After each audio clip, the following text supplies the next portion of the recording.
posting my mama like your mama ain't dead as fuck. Go put some flowers on that bitch grave. 50 Cent has battled half the industry. Rappers, moguls, executives, entire networks. But this was different. This wasn't about business. It wasn't about chart positions. It wasn't ego versus ego. This was family. And nobody, not even the most seasoned gossip pages, saw it coming. Because this time, it wasn't T.I. stepping up. It was his son. King Harris didn't just respond. He detonated. And 50? He wasn't about to let that kind of disrespect slide. Not when it crossed a line you don't come back from. Not when it involved his mother. Then the footage hit. Not blurry blog rumors, not he said, she said tweets. Actual video. A face-to-face confrontation so tense you could feel it through the screen. So what really blew up on February 22nd? It started with a single post. On February 22nd, 2026, 50 Cent uploaded a photo of Tiny Harris to his main Instagram feed. Not a story, not a fleeting clip. This was permanent. The picture wasn't flattering. The angle was awkward. The lighting harsh. The timing brutal. It froze her in a split second nobody would willingly choose. And he didn't just save it, he broadcast it to millions. Underneath, the caption read, "I keep saying keep my name out of your mouth." No hashtags, no emojis, no locations, just that sentence. A direct shot at T.I., who'd been mentioning 50 in interviews and podcasts for weeks. Subtle digs? Not so much. 50's response wasn't subtle at all. He pinned it to his main feed. It wasn't going anywhere. It collected comments, fueled screenshots, and spread like wildfire across the timeline. Now understand this, Tiny Harris isn't just T.I.'s wife. She's a founding member of Xscape, a singer, songwriter, mother, grandmother, industry royalty with over 30 years of experience. And through all of this, she stayed silent. No interviews, no tweets, no slick clapbacks. 50 used her as the pressure point. That post didn't just poke T.I., it struck the family.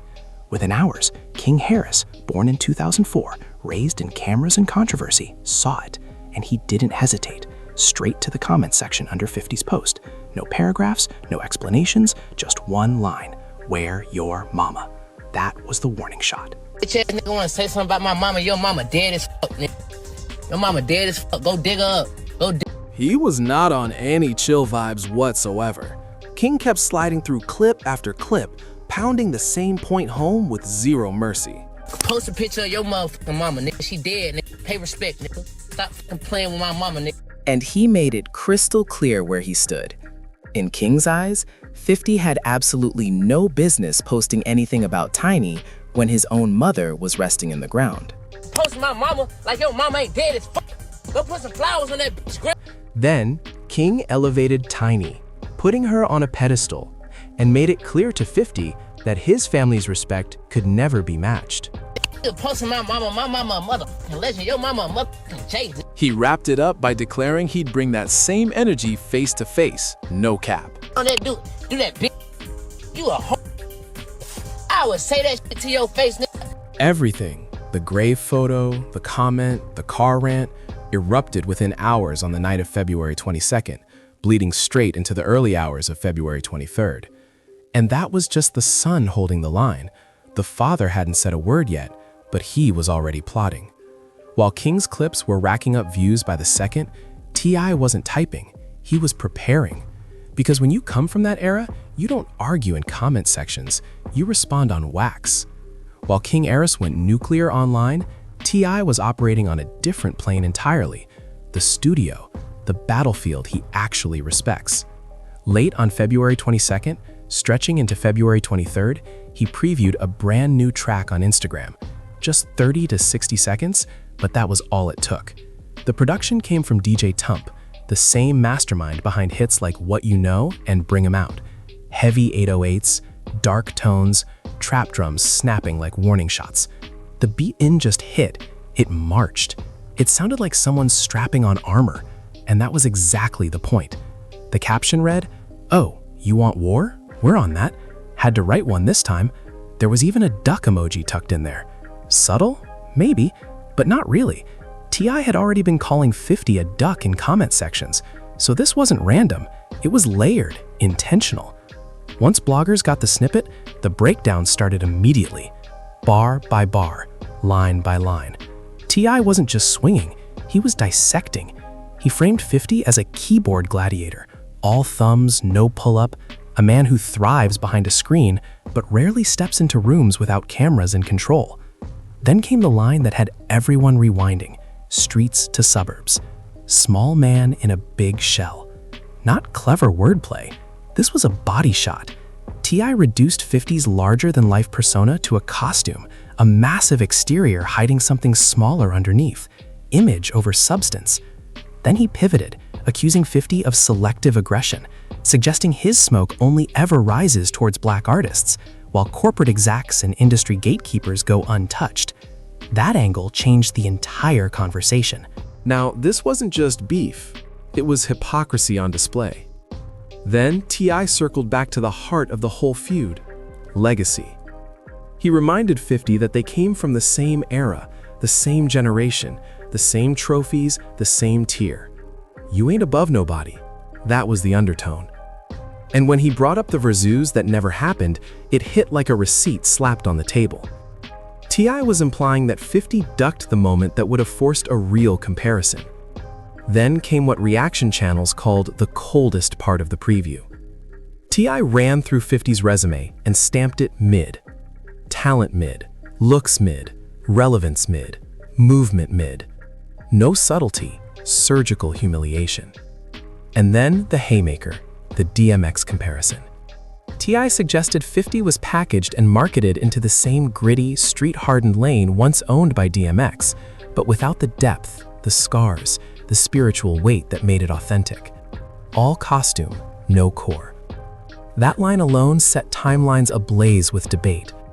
And just when the snippet seemed to peak, T.I. closed with a line that had everyone rewinding. "Thank you, Tyson. You ain't tough as my son." The Mike Tyson reference wasn't random. It invoked peak brutality, peak fearlessness. And then T.I. elevated his own son above 50 in that hierarchy. Praise for King, slap for 50. Within hours, repost pages like Academics TV and The Shade Room had blasted the snippet across millions of feeds. Every hip-hop blog picked it up. Reaction channels flooded YouTube. The algorithm went into overdrive. And 50's response? Predictable. He posted the sad Pepper Frog meme with a simple LOL. Unbothered. That's always his strategy. Laugh it off, meme it down, pretend it didn't sting. But make no mistake, the tone had shifted. T.I. dragged this from Instagram trolling into the booth. King's explosion? Emotional, raw, unfiltered. T.I.'s disc? Calculated, structured, deliberate. One attacked the heart, the other attacked the ego, catalog, and character. All of it, the grave photo, the rant, the diss track, erupted within a 24-hour window between February 22nd and 23rd. None of it adds up. Not the post, not the tombstone, not the disc. Unless you understand what had been simmering long before February 22nd ever arrived.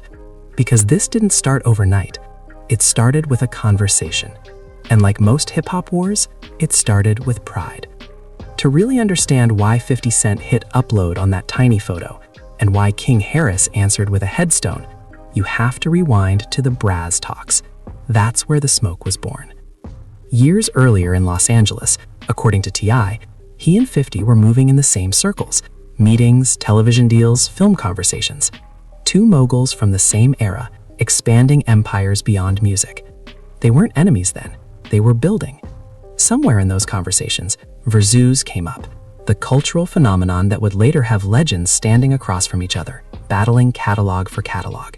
It was organic. It made sense. T.I. later broke down the plan on $1 million worth of game with Gilly the Kid and Wallow 267. According to Tip, the rollout was simple.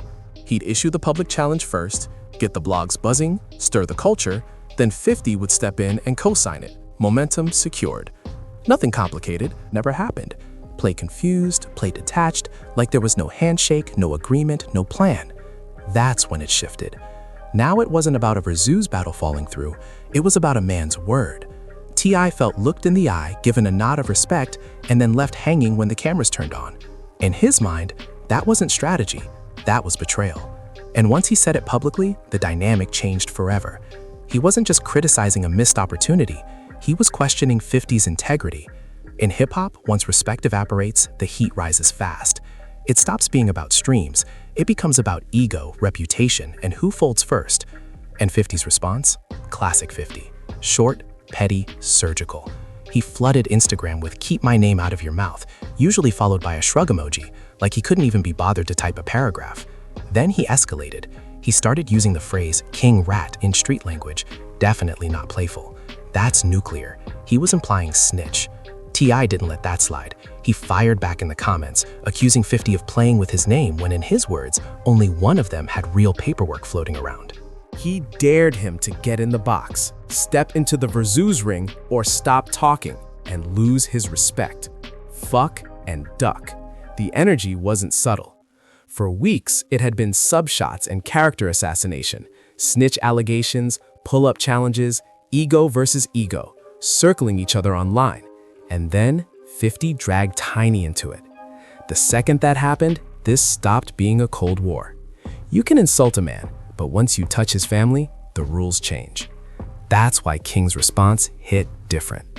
To understand why that headstone photo split the internet, some calling it savage, others unforgivable, you have to understand the woman whose name was carved into that stone. The gas in her apartment was turned on. Whoever did it walked away. Authorities treated it as a suspected homicide from the start. The scene told its own story, but no one was ever arrested. No suspect was ever publicly named, no motive ever surfaced. More than 40 years later, the case remains cold. And every time he's been asked about it, whether by The Guardian, entertainment outlets like Contact Music, or in interviews with Oprah, 50 has repeated the same haunting line. Someone put something in her drink and turned the gas on. The details never change, not once. After Sabrina was gone, 8-year-old Curtis Jackson was taken in by his maternal grandparents in the same South Jamaican neighborhood. His grandmother, Biala Jackson, and grandfather raised him in a crowded home packed with relatives, nearly 8 people under one roof. That house became his last piece of stability. The one person holding his world together was gone, and that loss never left him. He carries a tattoo on his right forearm that reads Sabrina alongside the words Ghetto Angel. He's woven her memory into interviews, lyrics, and television work, especially Power Book 3 Raising Kanan, a show rooted in the environment he grew up in. He once admitted, "After that, every time something went wrong, I think if my mother were here, it wouldn't be like that." That's the woman whose grave King Harris photographed. That's the weight behind that image. No matter who you side with in this feud, whether you think 50 crossed the line first or King went too far, that headstone carries history. It carries trauma. It carries a wound that never healed. And once you understand that, you understand why February 22nd didn't feel like regular rap beef. It felt personal because hip-hop has a long, messy history with family being dragged into the crossfire. And every time it happens, the culture splits in half over the same question. Where's the line? What went down between 50 Cent, T.I., and King Harris wasn't revolutionary in terms of tactics. The culture has seen this movie before. Sometimes it produces the most infamous moment of a war. Other times, it's the moment everyone collectively agrees someone went too far. The blueprint? Tupac Shakur versus the Notorious B.I.G. In 1996, on Hit 'Em Up, Tupac told the world he had slept with Faith Evans, Biggie's wife, delivering one of the most quoted diss lines in hip-hop history. That wasn't casual trash talk, that was psychological warfare. Going after an opponent's partner wasn't just disrespect, it was an attempt to publicly strip him of dignity in front of the entire culture. Then came 2001. Jay-Z dropped Super Ugly, alleging an intimate relationship with Nas's child's mother, Carmen Bryan, in graphic detail. He even referenced leaving condoms in places that hit below the belt. Years later, Carmen spoke publicly about the fallout, describing how it rippled far beyond two rappers trading bars.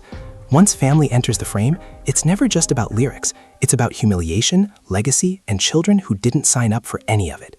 That's why this current situation feels so volatile. History shows what happens when pride, ego, and unresolved tension mix with personal trauma. Sometimes it produces legendary music. Other times, consequences no one can rewind. Right now, the culture is holding its breath, watching which path this one will take. Carmen explained that Jay-Z's claims were off, emotionally charged, and ultimately backfired on him. Then there's the moment everyone from that era still remembers. Jay-Z's own mother called into the radio and forced him to apologize live on air. Carmen later confirmed privately through a mutual friend that he regretted dropping that record at all. Fast forward to 2024, and the Drake versus Kendrick Lamar saga pushed family involvement to a new level. Drake's family connections were questioned. Kendrick's lyrics in Meet the G Grommets named Drake's Adonis, his mother Sandra, and even hint at a rumored hidden child. The message? In modern rap, nothing is off limits once artists go scorched earth. But there's a key distinction: going after someone's living family versus attacking someone's deceased family. That's where King Harris's response enters a completely different arena. Mentioning a deceased mother, a woman murdered when her son was 8, whose killer was never caught, crosses a line that transcends rap, clout, and typical beef. In battle rap, referencing the dead has sparked fistfights on stage and even shut down events. Hip-hop's unspoken code has always treated the deceased, especially parents taken violently, as sacred. You don't touch that territory unless you're ready for real consequences.